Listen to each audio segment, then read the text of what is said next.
Hello, first grade. So we are in our handwriting books and we're going to go over a couple different things.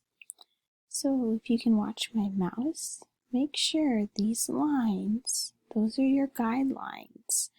When it's a lowercase letter, it stays in between those lines unless it is a tall letter, it goes above, or a letter that goes below, like our graveyard letters that we talk about.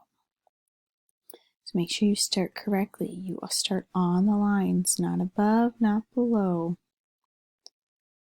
Make sure you do each step when we talk about our letters and how to write each of them. Make sure you hit each step and don't lift your pencil unless it's a frog jump letter.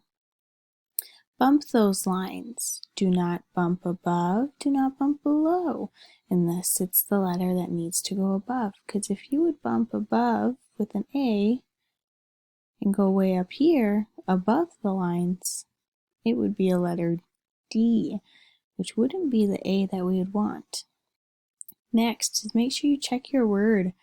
Make sure the letters are the correct size. If those tall letters are tall, the small letters are small, and descending or there's graveyard letters go below.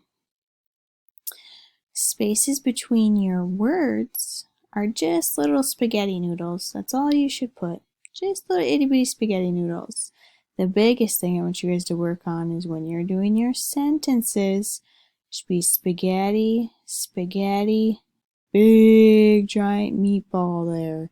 Spaghetti, spaghetti. The word's over. Now you want a big giant meatball. And you always put a period, an exclamation point, or a question mark at the end, but make sure that little dot is always hitting that bottom guideline. Don't put it above, don't put it below.